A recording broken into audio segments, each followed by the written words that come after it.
Thank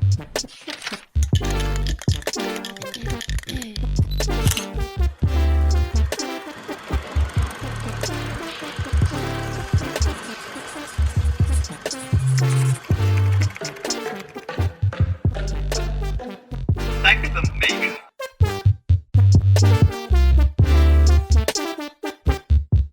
Good morning and welcome to Thank the Maker. This is KCL's premier creativity talk show. We're here with you live at the top of Bush House, broadcasting from the Media Suite. And today we're going to talk about creativity and really all that comes with it. We've got a special guest today, Bella Kennedy. Bella Kennedy is a lot of things, but primarily I brought her on the show to talk about cinematography, photography, and all the other ographies that we can think of.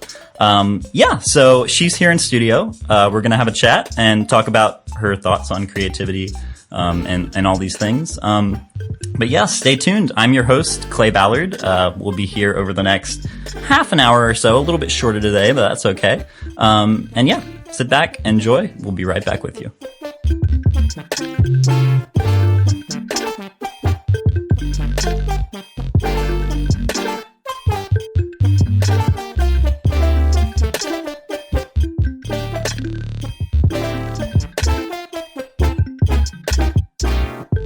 Great. Thank you so much for being here with me this morning, Bella. How are you? I'm good, thank you. Thanks for having me. Yeah, sure thing. So, it was a really last minute ask, just to kind of preface this. I had another guest booked for the slot, and then he canceled like last minute, and then I reached out to you, and you came through. So thank you so much. Of course, anytime. So I wanted to talk to you because we're actually currently working on a project together, Database, which is a film that we're doing through FilmSock. And Bella is my cinematographer for that. So I was like, who is creative that I know and is around and could talk to? I wanted to talk to you about that and really like anything else you do creatively. Fill me in on the gaps. What is it that you do? What do you consider yourself? Do you consider yourself a cinematographer? Do you consider yourself a photographer? Oh, good question. I like to kind of keep myself occupied with lots of different things at once. Great. My main thing is probably cinematography. I've been into it since I was like a young teenager. And I also really love writing. And I do a lot of photography as well. So yeah, lots of ographies. Yeah. But those are like kind of like, that's like my trio. Like cool. That's like the thing. Right. And you do a lot of, at least from my preliminary research, you do a lot of like gig photography at the moment, right? Do, and like event stuff. Yeah.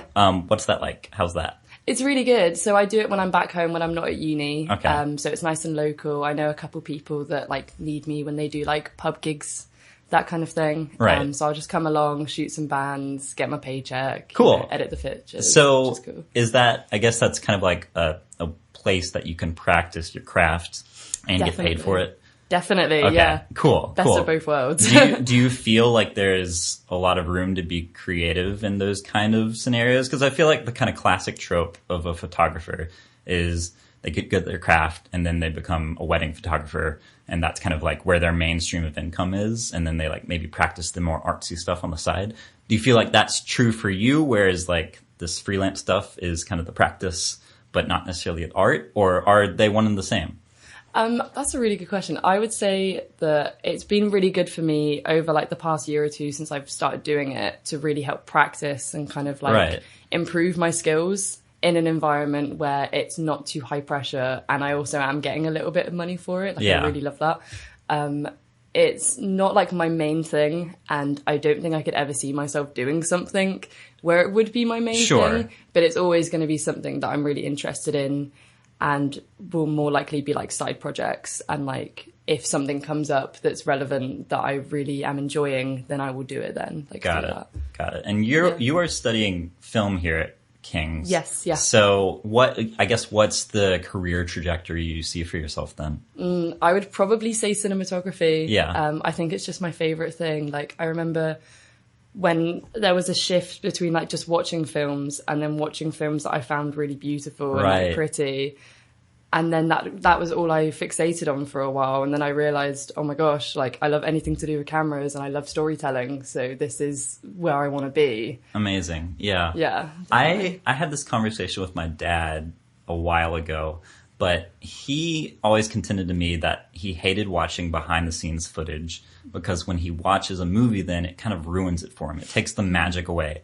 Do you find that kind of your knowledge of the craft and you're like observing the technical aspects of it ruins narrative stuff, or how does it work for you? Yeah, I think, oh gosh, it really depends on like the story and the genre. Sometimes I'm such a nerd and I'm so into knowing how they did it that I want to, absorb all the info I can.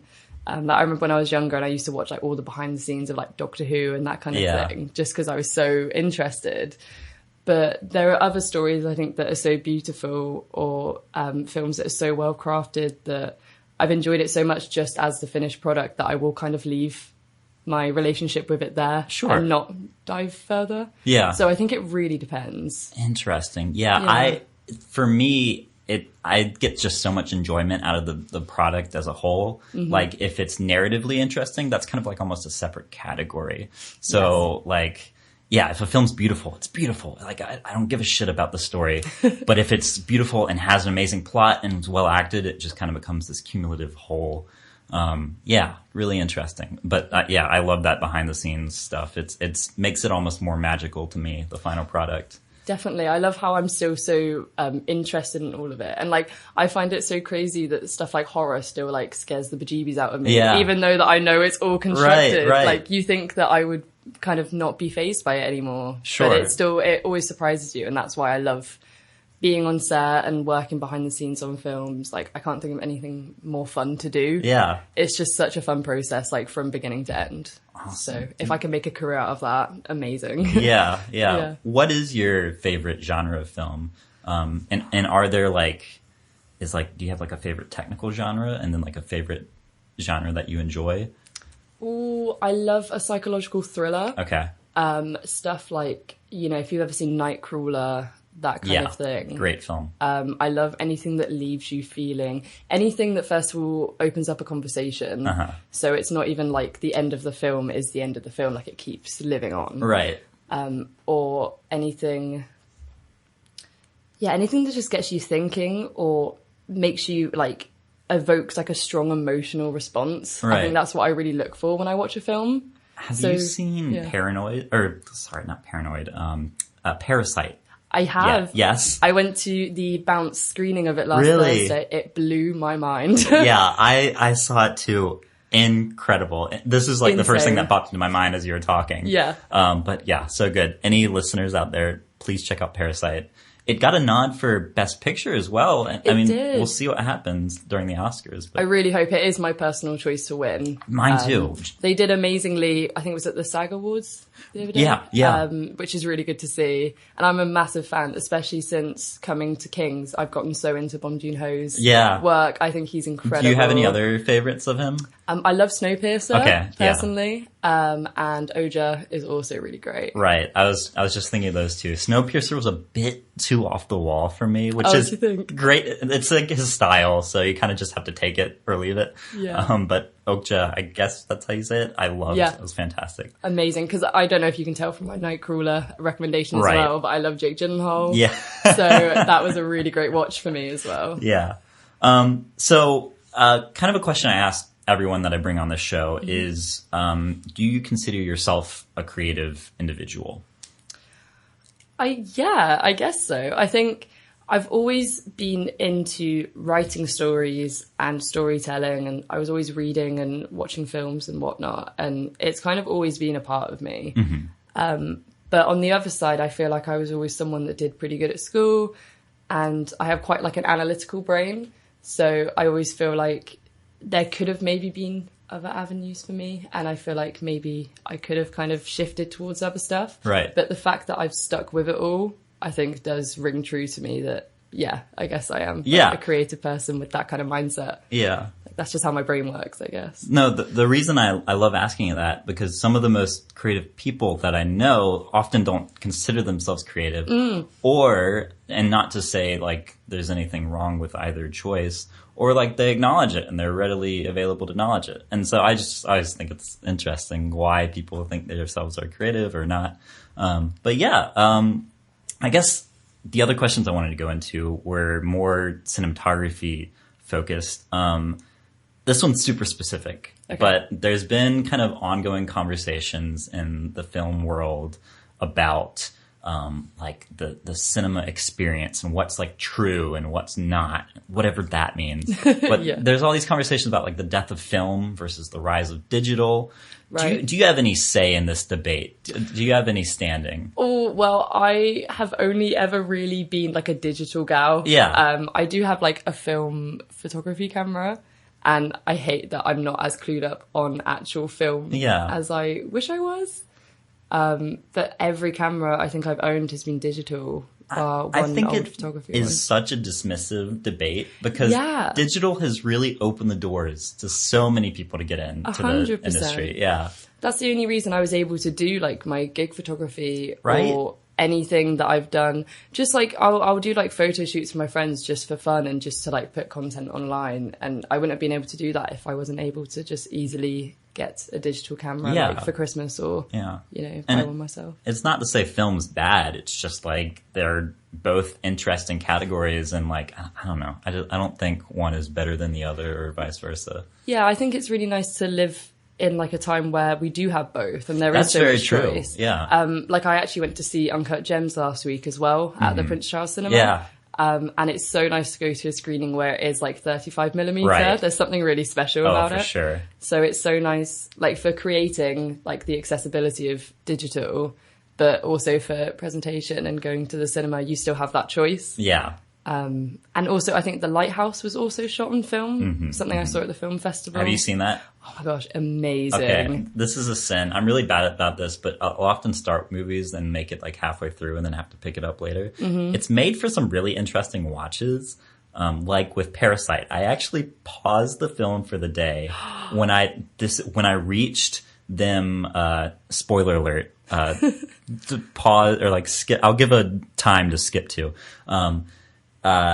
when they're at the table drinking. I think that's like a few enough details. I paused there, and then when I resumed the next day, the movie was a totally different movie. That's exactly when it changes. Yeah, it was such an interesting break to choose. But yeah, it's led to some interesting like film watches, and I probably shouldn't do it, but that's where I'm at with The Lighthouse. Oh my gosh. I paused like 20 minutes into it. I'm very excited to resume. Or probably just rewatch the whole thing. I can't imagine taking a break during The Lighthouse because it is just wild from start to finish. Like, that's what I thought. Yeah. The trailer alone, I was just like, oh, I cannot wait to watch this movie. Bonkers. Yeah, it's absolutely bonkers. I love it. Incredible. What are some of the influences on you as a cinematographer? Like whether they're people or film? I know you like psychological thrillers, like you said earlier, but do you have like a favorite cinematographer? Oh, that's a really good question. I remember like watching certain films and just being so distracted by how beautiful they look. Right. I might not be able to remember their names, and I'm so sorry to all the people out there. One of the films that really stood out to me was Submarine. Oh, yeah. Like Richard Ayoade, I think, directed it. Yeah. I actually met him at the Prince Charles. Really? Which was great. So jealous. I was way too nervous to tell him how much of an impact Submarine had on me. I really wish I had. But I remember watching that and just thinking it was shot so beautifully, and it literally like took my breath away. And it didn't even matter about the story. Yeah. And I think that was a turning point for me because I watched that when I was like younger, teenager. Some other shots that always stick in my mind. I don't know if you've ever seen The Wicker Man. No, I haven't. The original? No. Okay, no. Not the Nick Cage. Cage. I was about to say my only reference for that movie is the GIF that floats around the internet with like Nick Cage and the bees. Yeah, like not the bees. That's my only reference. Yeah, there's so at the end of The Wicker Man, it's an amazing watch if you haven't. But it's like this really kind of eerie, kind of culty horror. And at the end, they have this large wicker man that's set on fire. Yeah. And there's this absolutely amazing shot where the head of the wicker man burns down, and then it's like the sunset behind it. Right. And it just like, it always just stays in my mind. Right. Also in Parasite with, the reimagination, spoiler alert, of the ghost that the kid sees. Oh my God. So terrifying. So when we talk about that, me and my girlfriend watched it together. We talk about that to people and try to sell it on people. We don't want to spoil it ever, but like, people are always like, Parasite, is it a scary movie? And we're like, no, but there's one fucking shot. Yeah, literally. Yeah. Yeah, I was reading about it afterwards because I was just trying to like I said earlier, like soak up all the info on it because I felt so out of the loop. I hated everyone talking about Parasite and I hadn't seen it yet, so I just need to watch it. So when I came home, I was like looking on Twitter at all of these threads, and there was this one guy that was like, I can't sleep because of that one shot. Yeah. And everyone in the comments was just posting it, and I was like, it's time to go to bed. This is way too much for me.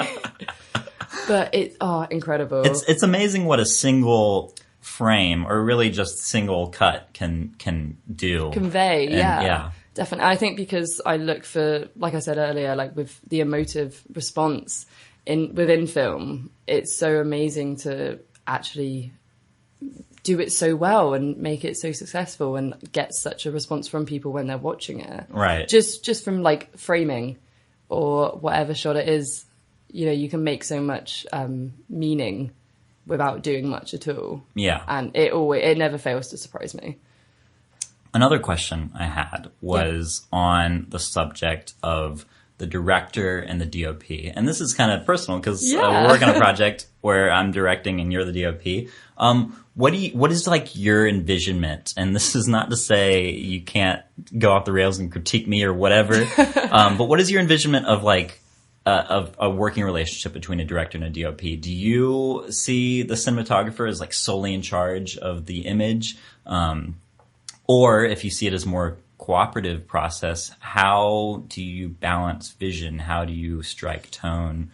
Really broad question, but yeah, what do those conversations look like for you? Yeah, I would say it's definitely a cooperative process. Sure. This is probably the first time I've had like such a professional like relationship between like director and cinematographer, because normally I've done like small projects with friends. Yeah. I think, at least for me, I do see, especially in our case, as you are also the writer of the story. Yeah. I think it's really important to be open and have a lot of communication with the director, with the writer. Sure. All kind of collect your thoughts and see what visions you guys do have for the story. And then I guess just kind of like be aware and take note and respect each other's choices creatively. Of course. Yeah. Because there's no point trying to butt heads or be like, oh, I really think this would work, unless you do think and everyone's happy to do that. I think some sacrifice does have to happen, but as long as everyone's happy with the outcome, that's the most important thing. I never see it as like taking creative control. Yeah. I like to think of it, especially with a story like, for example, Database, like kind of taking the story and then seeing what you can do with it, and then seeing if that's what everyone else had in mind as well. Yeah. I mean, it's really fun to go really crazy and have all the fun being creative. Sure. But I think you do have to really think at the end of the day that the story is the most important thing, and that should always be like at the front of your mind. Right. Yeah. When it comes to communicating and planning and. Super interesting. Yeah. These conversations make me think. So I was in a class or module on creativity last semester, and one of the kind of debates that's kind of a little bit outdated, in creativity studies is this idea of the like individual, the creative genius versus like collaborative and social creativity, like the Googles of the world and the Amazons, where they have these huge campuses where they output things. Yeah. And the individual idea of creativity, the genius, is kind of outdated. This idea that like you get your select Mozarts or David Finchers or whatever, and they produce. And really, when you look at a David Fincher film, when you look at a James Cameron film, even though their name's at the top, you look at the credits, it's like 10 minutes long. Yeah, it's so many names, thousands of people. So yeah, it's really interesting to me that people do seem to envision creativity as like a sole individual process, when really it's so spread out, especially with film. Right, Film is such a collaborative process. Like in film studies we do so much about like auteur theory and that kind of thing, and there are so many amazing directors and creators that I do think they do have a sense of auteur, because their vision is very similar in all of their work, right? But that is from the help of people that they collaborate with often, that they work well with, and they have like amazing editors. And it takes so much to bring that kind of story to life. And I would never want to dismiss that or dismiss someone's hard work. And I think film's so fun because you get to work with other people and it is a collaborative process. I don't think it would be as fun if it was just you by yourself for sure. doing it. Yeah. As you've probably seen, and so we've got like 1 million group messages going on for this project because there's like 30 plus people involved, which is not that many for a film. But when you're looking at a student film, it's quite a lot, particularly when we're like working on student schedules. But yeah, I like send out 1 million messages to like 1 million chats because maybe it's validation, maybe it's dependency, but I rely on like other people to like bounce ideas off of. And I can't do that in a vacuum. I need people to like, sound through it. Yeah. Yeah. It would drive you crazy if you're trying to do all of that at once. Yeah, exactly. No, I think it's so nice to be able to work with people and just have the experience together. Like that's one thing that I do. That's why I see my writing very separate to like my photography and cinematography, because it is just me writing some words and I have no idea how good it is, who will like it, who it's really for. I'm just doing it anyway. And it's not like I have someone over my shoulder like, oh yeah, do that, change that. Like it's just me. And it's such a different process. Like it changes the whole thing. Right. Yeah. So tell me a bit more about that. What formats are you writing in? Are you trying to write screenplays? Are you trying to write short stories, poetry? So I have written a couple screenplays before, a couple like back in college, that kind of thing. I've got some ideas, but I need to just put aside the time to write them, complete them.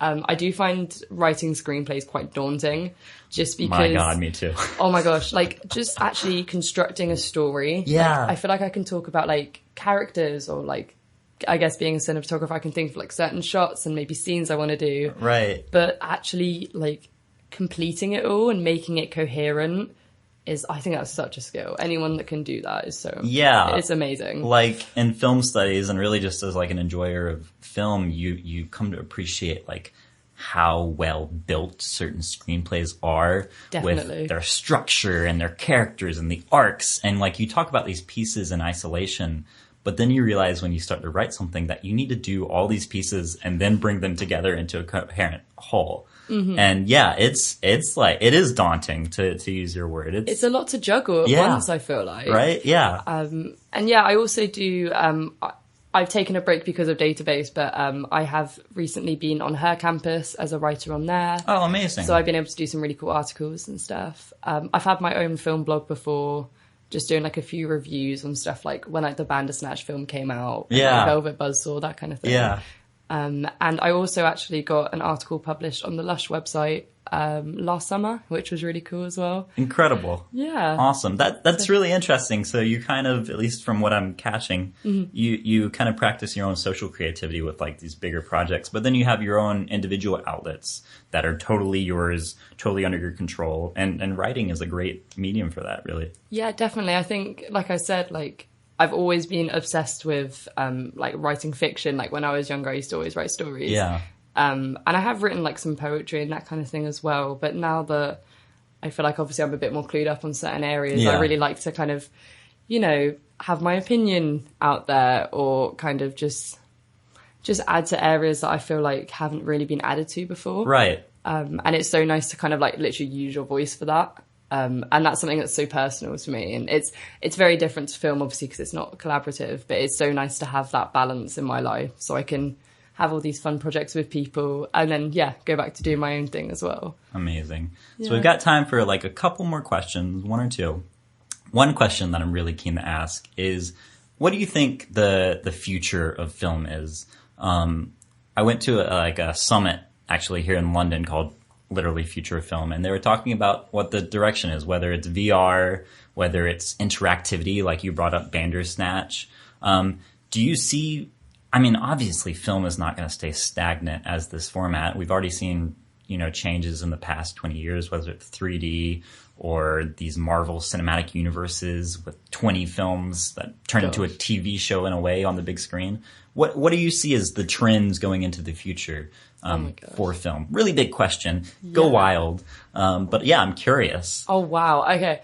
I'm going to start with things that I don't see changing. Okay. Yeah. So obviously exhibition and people coming together as a collective to watch film. I feel like that's not going anywhere anytime soon. Yeah. And interesting to just inject right there, because when you look at like VR, it is such an individual experience. Yeah. Not to say it can't be social, but like you're not sitting in a crowd doing VR. Yeah, it really does change how you like react and how you respond to film.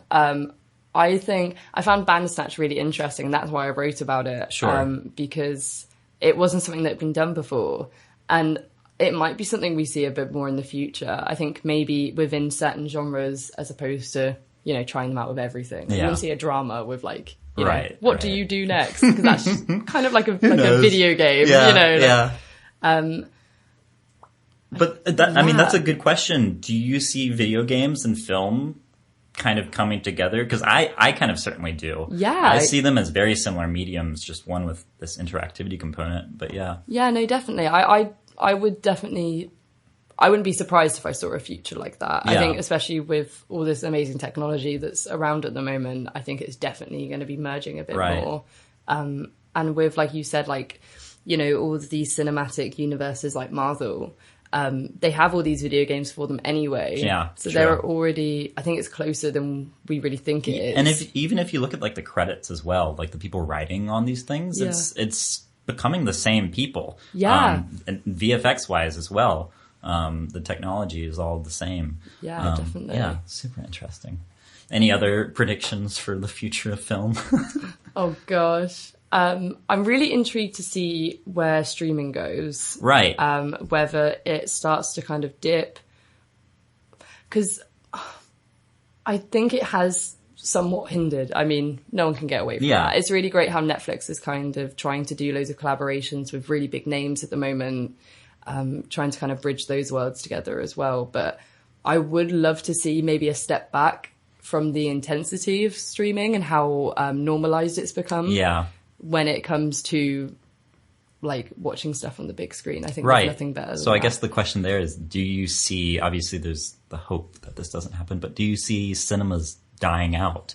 Oh gosh, I hope not. Yeah. I mean, but you bring up a great point earlier that it is kind of a social collection of people coming together to enjoy something, and you can't really do that in a non-cinema space when it comes to film. Definitely. Every time I've been to cinemas like the Prince Charles, everyone's so engaged and it's such a nice experience. It really like makes it 10 times more fun. Right. And Parasite was the first screening I've been to in God knows how long, where everyone was like applauding at the end, which is great. You don't get that if you're watching it like a terrible low quality in your room on your laptop. It's not the same. Yeah. So maybe we'll see a reduction in cinemas. But on the flip side, maybe that will make going to the cinema even more fun and exciting and more of an event. So yeah, we'll see where it all goes. Amazing. So I have one last question for you. I always end with this question. Do you have any recommendations of film, music, art, etc. for any listeners out there? Content to enjoy. One recommendation if you have one on top of your mind. Obviously, we've talked a lot about Parasite. I think we both recommend that. Yes, definitely. Oh gosh. I would say if anyone hasn't seen Nightcrawler, I would definitely recommend that. It's just a beautiful character study, and I think it's probably my favourite Jake Gyllenhaal performance. Incredible. So it's a really great film if you haven't seen that. Yeah. Well, check out Nightcrawler. Thank you so much, Bella, for coming on today. I really appreciate it. It's been a pleasure. But yeah, have a great day, and to all our listeners, same to you.